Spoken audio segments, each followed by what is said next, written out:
2 Samuel chapitre 19. On vint dire à Joab, voici, le roi pleure et se lamente à cause d'Absalom. Et la victoire, ce jour-là, fut changée en deuil pour tout le peuple, car en ce jour le peuple entendait dire, le roi est affligé à cause de son fils. Ce même jour, le peuple rentra dans la ville à la dérobée, comme l'auraient fait des gens honteux d'avoir pris la fuite dans le combat. Le roi s'était couvert le visage, et il criait à haute voix, mon fils Absalom. Absalom, mon fils, mon fils. Joab entra dans la chambre où était le roi, et dit, tu couvres aujourd'hui de confusion la face de tous tes serviteurs, qui ont aujourd'hui sauvé ta vie, celle de tes fils et de tes filles, celle de tes femmes et de tes concubines. Tu aimes ceux qui te haïssent et tu es ceux qui t'aiment, car tu montres aujourd'hui qu'il n'y a pour toi ni chef ni serviteur, et je vois maintenant que, si Absalom vivait et que nous fussions tous morts en ce jour, cela serait agréable à tes yeux. Lève-toi donc, sors, et parle au cœur de tes serviteurs. Car je jure par l'Éternel que, si tu ne sors pas, il ne restera pas un homme avec toi cette nuit, et ce sera pour toi pire que tous les malheurs qui te sont arrivés depuis ta jeunesse jusqu'à présent. Alors le roi se leva, et il s'assit à la porte. On fit dire à tout le peuple, voici, le roi est assis à la porte. Et tout le peuple vint devant le roi. Cependant Israël s'était enfui, chacun dans sa tente. Et dans toutes les tribus d'Israël, tout le peuple était en contestation, disant, le roi nous a délivrés de la main de nos ennemis, c'est lui qui nous a sauvés de la main des Philistins, et maintenant il a dû fuir du pays devant Absalom. Or Absalom, que nous avions oint pour qu'il régnât sur nous, est mort dans la bataille, pourquoi ne parlez-vous pas de faire revenir le roi? De son côté, le roi David envoya dire aux sacrificateurs Tsadok et Abiatar, parlez aux anciens de Juda, et dites-leur, pourquoi seriez-vous les derniers à ramener le roi dans sa maison? Car ce qui se disait dans tout Israël était parvenu jusqu'au roi. Vous êtes mes frères, vous êtes mes os et ma chair, pourquoi seriez-vous les derniers à ramener le roi? Vous direz aussi à Amasa, n'es-tu pas mon os et ma chair? Que Dieu me traite dans toute sa rigueur, si tu ne deviens pas devant moi pour toujours chef de l'armée à la place de Joab. David fléchit le cœur de tous ceux de Juda, comme s'ils n'eussent été qu'un seul homme, et ils envoyèrent dire au roi, reviens, toi, et tous tes serviteurs. Le roi revint et arriva jusqu'au Jourdain, et Juda se rendit à Gigal, afin d'aller à la rencontre du roi et de lui faire passer le Jourdain. Shimei, fils de Guéra, benjamite, qui était de Bachurim, se hâta de descendre avec ceux de Juda à la rencontre du roi David. Il avait avec 8000 hommes de Benjamin, et Tsiba, serviteur de la maison de Saül, et les 15 fils et les 20 serviteurs de Tsiba. Ils passèrent le Jourdain à la vue du roi. Le bateau, mis à la disposition du roi, faisait la traversée pour transporter sa maison, et au moment où le roi allait passer le Jourdain, Shimei, fils de Guéra, se prosterna devant lui. Et il dit au roi, que mon seigneur ne tienne pas compte de mon iniquité, qu'il oublie que ton serviteur l'a offensé le jour où le roi mon seigneur sortait de Jérusalem, et que le roi n'y ait point égard. Car ton serviteur reconnaît qu'il a péché.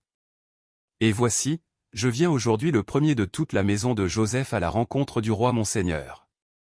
Alors Abiscaï, fils de Tseruja, prit la parole et dit, Shimei ne doit-il pas mourir pour avoir maudit loin de l'Éternel?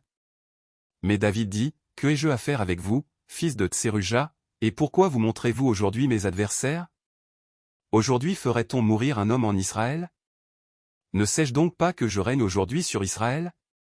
Et le roi dit à Shimei, tu ne mourras point. Et le roi le lui jura.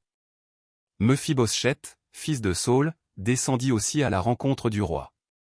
Il n'avait point soigné ses pieds, ni fait sa barbe, ni lavé ses vêtements, depuis le jour où le roi s'en était allé jusqu'à celui où il revenait en paix.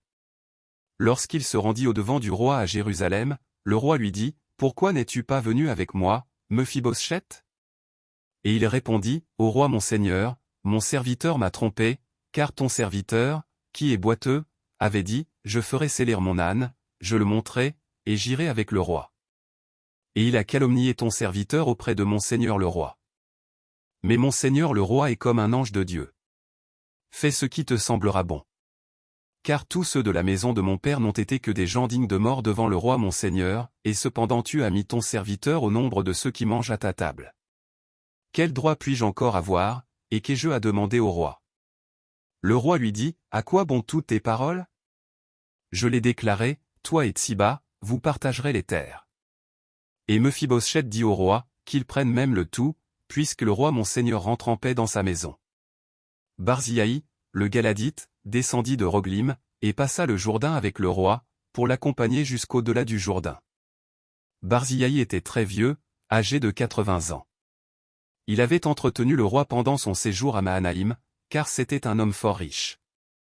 Le roi dit à Barzillai, « Viens avec moi, je te nourrirai chez moi à Jérusalem. » Mais Barzillai répondit au roi, « Combien d'années vivrai-je encore, pour que je monte avec le roi à Jérusalem? Je suis aujourd'hui âgé de 80 ans. Puis-je connaître ce qui est bon et ce qui est mauvais? Ton serviteur peut-il savourer ce qu'il mange et ce qu'il boit? Puis-je encore entendre la voix des chanteurs et des chanteuses? Et pourquoi ton serviteur serait-il encore à charge à mon seigneur le roi? Ton serviteur ira un peu au-delà du Jourdain avec le roi. Pourquoi, d'ailleurs, le roi m'accorderait-il ce bienfait? Que ton serviteur s'en retourne, et que je meure dans ma ville, près du sépulcre de mon père et de ma mère. Mais voici ton serviteur Kimham, qui passera avec le roi mon seigneur, fais pour lui ce que tu trouveras bon. Le roi dit, que Kimham passe avec moi, et je ferai pour lui ce qui te plaira, tout ce que tu désireras de moi, je te l'accorderai. Quand tout le peuple eut passé le Jourdain et que le roi lui aussi passé, le roi baisa Barzillai et le bénit. Et Barzillai retourna dans sa demeure. Le roi se dirigea vers Gigal, et Kimham l'accompagna. Tout le peuple de Juda et la moitié du peuple d'Israël avaient fait passer le Jourdain au roi. Mais voici, tous les hommes d'Israël abordèrent le roi, et lui dirent, « Pourquoi nos frères, les hommes de Juda, t'ont-ils enlevé, et ont-ils fait passer le Jourdain au roi, à sa maison, et à tous les gens de David ?»